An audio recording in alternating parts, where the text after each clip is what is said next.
sorry, it's been a lousy week around here. But I've been meaning to do a video on this for a while and I keep forgetting. And I think it's more relevant now than ever.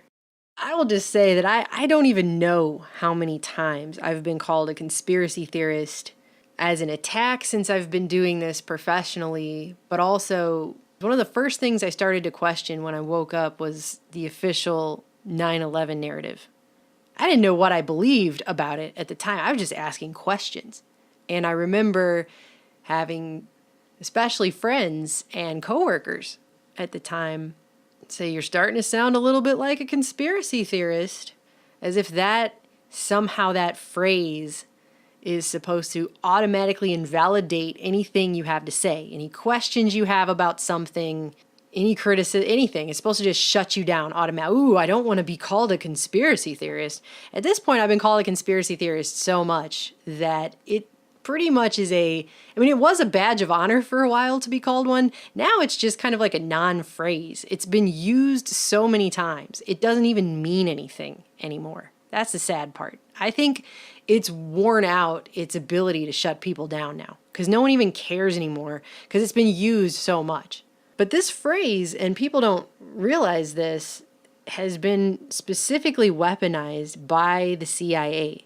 And there's a memo about the weaponization of this phrase that dates back to 1967. So if you haven't seen this document, now you're going to learn exactly when this phrase, conspiracy theorist, became weaponized to shut down anyone who would question our dear, dear centralized government and its official narratives pretty much on anything. The dispatch itself is marked April 1, 1967, April Fool's Day, how apropos, and it's from the CIA's Clandestine Services Unit, and it's labeled Psych for psychological operations. So in other words, disinformation, okay? And the subject line is countering criticism of the Warren Report. And they open up by saying that people don't trust the Warren Commission. Considering Alan Dulles and wise man John J. McCloy were on it, I'm not really sure why anyone would. And public polls showed that 46% of America didn't believe that Oswald acted alone. Half the country didn't believe the government. They go on to say that that's particularly concerning, especially to the agency. If you go through this report, you'll see all these tactics they mention employing against anyone who publicly criticizes or questions the official JFK assassination narrative as a conspiracy theorist. The tactics they say to employ include discussing the publicity problem with liaison and friendly elite contacts, especially politicians and editors, meaning that the CIA admits that they have what they call friendly elite contacts in Congress and in the mainstream media who will help push the official narrative onto the public. Do you have any people being paid by the CIA who are contributing to a major circulation American journal? We do have people who submit pieces to American journals. They also say they should point out parts of the conspiracy talk appear to be deliberately generated by communist propagandists. Employ propaganda assets to answer and refute attacks of critics using book reviews and feature articles that are particularly appropriate for that purpose. And it goes on to say, our play should point out, as applicable, that critics are wedded to the theories they've adopted before the evidence was in, they're politically interested, they're financially interested, they have hasty and inaccurate research, and they're infatuated with their own theories, as a way to discredit people like Mark Lane, whose book A Rush to Judgment had come out the year before, and there was a documentary coming out about it this year, and then also in 1967 you had Jim Garrison's court trial in Louisiana going on. So they had a lot to try and combat with this. Then they go on to say, in private or media discussion not directed at any particular writer or in attacking publications which may be yet forthcoming, the following arguments should be useful. So here's your CIA arguments. And the one they have first with an underline for emphasis is that there's no significant new evidence. And I'm going to show you why that's important in a minute. Goes on to say, conspiracy on the large scale often suggested would be impossible to conceal in the United States. This is such a failed argument. there's thousands of people that work for the CIA concealing what they do all the time. I mean, by the point that this had happened, you had World War II, which was one giant concealment of all kinds of things. The Manhattan Project had thousands of people working on it, concealing what they were doing, compartmentalized from each other. You also had radar and ultra code that had been broken. You had all kinds of people working on secret projects during World War II. Some would argue those are or are not conspiracies, but that's not even the point. Large-scale projects where thousands of people keep things secret happen every single day, all the time, throughout history. This is not an argument. It also goes on to point out that critics scoff at the commission because it didn't always answer every question with a flat decision one way or the other, and that was done on purpose. It says, actually, the makeup of the commission and its staff was an excellent safeguard against overcommitment to any one theory or against illicit transformation of probabilities into certainties. So they were purposefully vague, so they could not be called out for any one particular thing. That was all done on purpose. The way the commission was made up, done on purpose.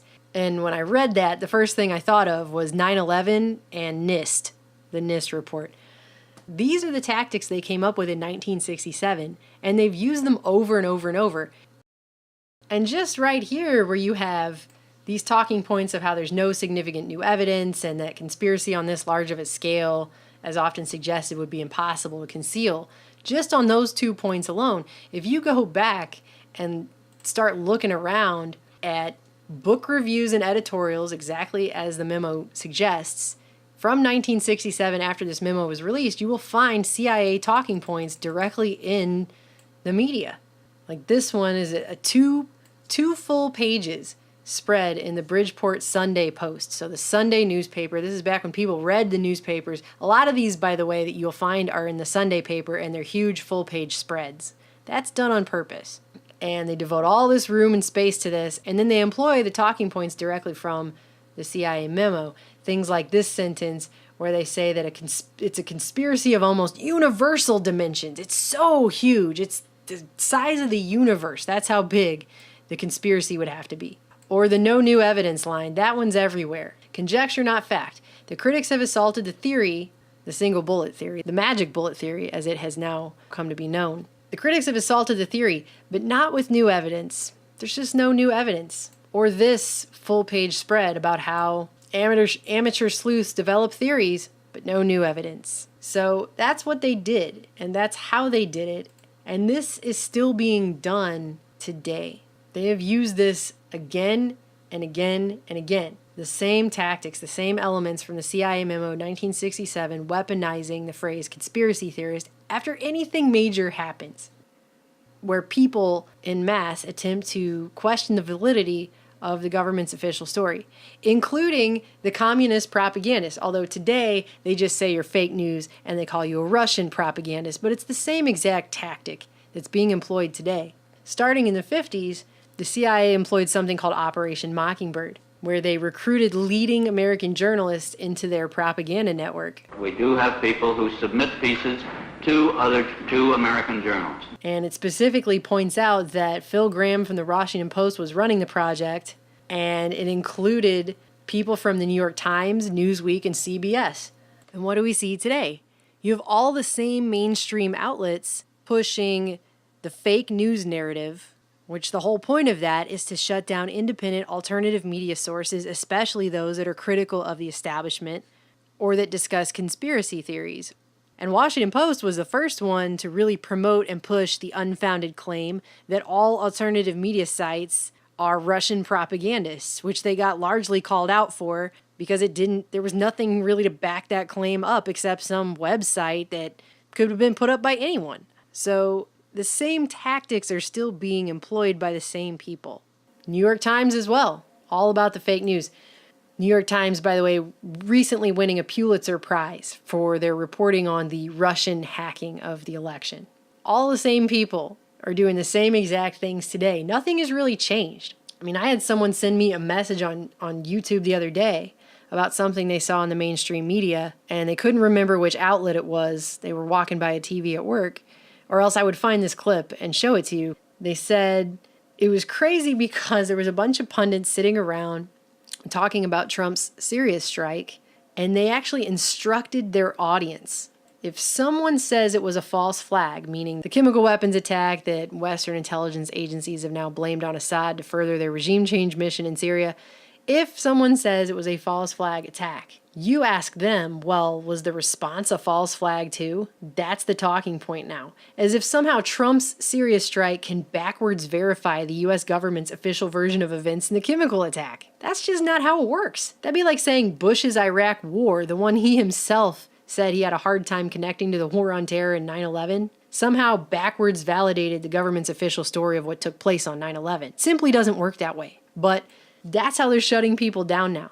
The mainstream media gets programmed by the intelligence agency, and then they turn around and they program those same talking points into their viewing audience. There's a reason they call it programming, television programming, and now internet programming, I guess. And you guys have to remember, where did the fake news narrative even begin? It began with Google and Facebook, two of the largest tech companies that exist, used by the most people. That's where it actually started, and then it was propagated by all of our mainstream media outlets. Who knows how many decades it'll be till that CIA memo gets released in a FOIA request, just like this memo was created in 1967 to weaponize the phrase conspiracy theorist against anyone who would question the government's official story.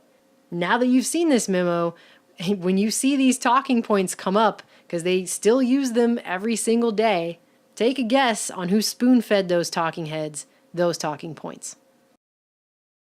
Something, any criticism, anything, is supposed to just shut you down automatically. Ooh, I don't want to be called a conspiracy theorist. At this point, I've been called a conspiracy theorist so much that it pretty much is it was a badge of honor for a while to be called one. Now it's just kind of like a non-phrase. It's been used so, having especially friends and coworkers at the time say you're starting to sound a little bit like a conspiracy theorist, as if that somehow that phrase is supposed to automatically invalidate anything you have to say, any questions you have about something. Sorry, it's been a lousy week around here, but I've been meaning to do a video on this for a while and I keep forgetting, and I think it's more relevant now than ever. I will just say that I don't even know how many times I've been called so many times. It doesn't even mean anything anymore. That's the sad part. I think it's worn out its ability to shut people down now because no one even cares anymore because it's been used so much.